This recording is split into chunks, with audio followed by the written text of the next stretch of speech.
I'm sure, like me, you've noticed a lot of experiences have been declining recently, and unfortunately, resorts are no different. Hi guys, Vanessa here, and welcome to Passport Pages. And today's video is one I've been wanting to do for a while, kind of avoiding it due to the lovely comments I know I'll receive. But while I really enjoy reviewing wonderful properties for you all and giving you tips on how to have the best stays, not everything that's been happening in travel, and specifically with resorts, are things that I endorse.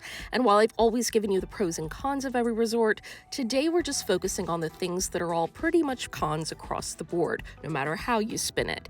And no, I have zero notions that any resort higher-ups will see this video. I've never gotten a free stay in 8 years, so that pretty much says it all. But it is my sincere hope that by making guests aware of these issues, maybe if we all politely and respectfully voiced our concerns, maybe small changes and improvements can happen over time. Stranger things have happened, right? And if you'd like more of my honest reviews and travel tips, be sure to check out my Passport Pages Instagram, link in the description below. So I'm excited to get into the discussion, so let's jump in.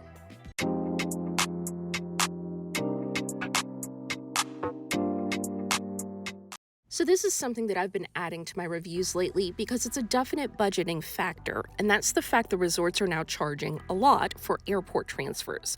So first of all, many resorts, especially all-inclusives, used to include transfers for quite a while, and then they started charging about $50 a passenger, and now we're talking some properties are charging over $200 round trip per passenger. So that means a couple staying at some of these all-inclusives now has to budget several $100s a stay to get to and from the airport.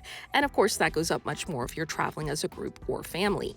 Now, I get it. The cost of fuel has gone up universally quite a bit everywhere. But with the increase in resort rates, more on that later, should transport be going up this much on top of it?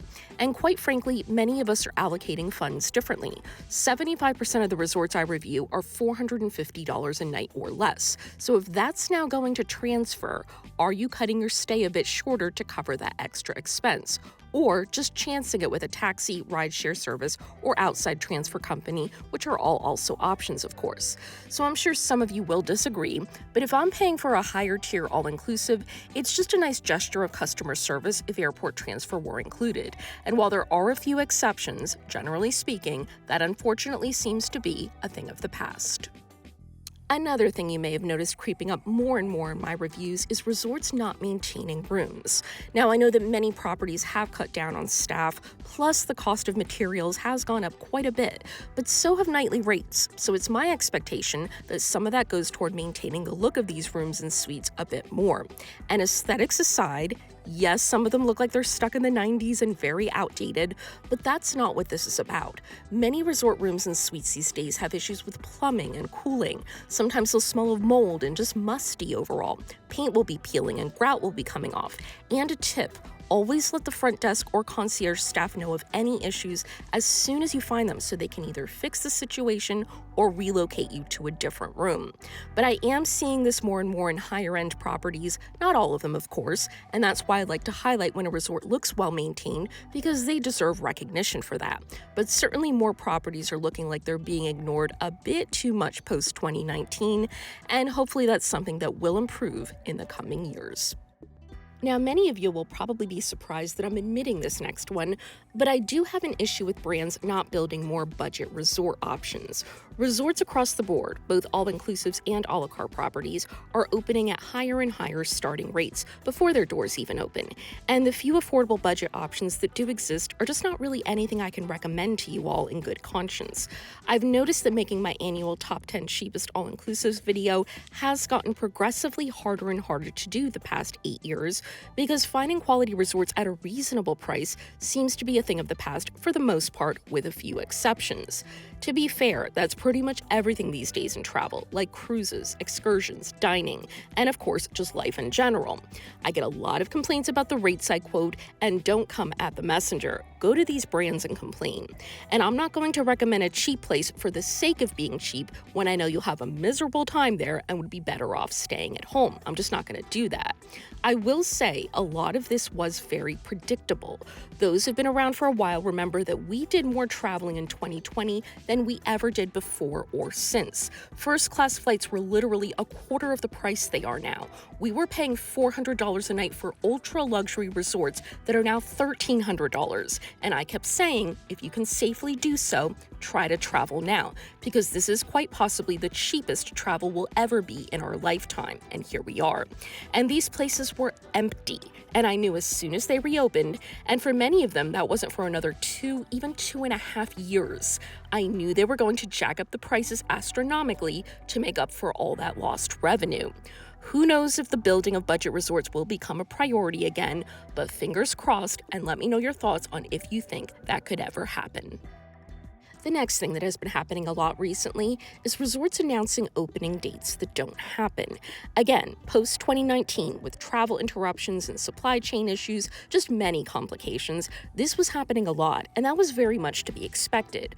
But unfortunately, in large part due to the current state of the economy, many of these big resort brands are still making opening season announcements that are continuing to get pushed out 2, 3, even 4 and 5 years beyond the initial announcements. Again, if you've been around since the beginning of the channel, for the first several years, I did an annual new resorts opening video to let you know of new properties in the coming year and their estimated opening dates. And this issue kept happening so frequently with pretty much every brand and property that I just haven't done it the last few years because it's just misleading. And now I'll just alert you on Instagram when a new property opens, when it's actually opened. So hopefully things will be stable enough in the near future that these announcements can be a bit more reliable. I don't expect exact dates, and even delays of months is expected, but years and years of delays every time is just very frustrating. Now to something that I know many travelers have been noticing the past few years, and that's pushing timeshares and villas. And there are two separate issues here. The first is the timeshare pushing at check-in for many properties now. I talk about it a fair amount in my reviews to give you fair warning, but it's just not the way that most of us want to start a relaxing tropical vacation. And they'll dangle incentives that end up being disappointing just to get you into a room for an hour to hear a timeshare pitch, so be careful what you sign up for. But the other less discussed issue is how many resort brands are now building properties where timeshare sections, apartments, and villas are the priority. And with how few new resorts are being constructed in general, it's pretty disappointing that they're becoming the priority over traditional resorts. I couldn't tell you how well they're selling and being purchased, since I myself cannot make that type of financial commitment, but I'd assume they're selling since they continue to be built either exclusively or as a timeshare/resort mix, and only time will tell if that continues to be the priority for resort brands. But the biggest thing the resorts are doing wrong that I think we can all agree on is raising rates faster than inflation, like by a lot. Many resorts that were once attainable to many guests no longer are, and while rates have come down in 2026, and they finally have a bit, it still doesn't really make up for how much they consistently went up in 2023, 24, and 25. And you add in the fact that we're paying more for less, as I've been talking about throughout the video, no airport transfer, room maintenance, and I see a lot of complaints in travel message boards that many guests can't cool their rooms below 72, 73 degrees Fahrenheit or 22 Celsius in the name of energy saving. But many guests just see it as cost cutting, which upsets them even more. I like it a toasty 77, 78 degrees myself, so can't relate, but I get your frustration. You're paying more for less. And I know many of you have been waiting for prices to come down to pre-2023 rates, and I just don't know if that's going to happen.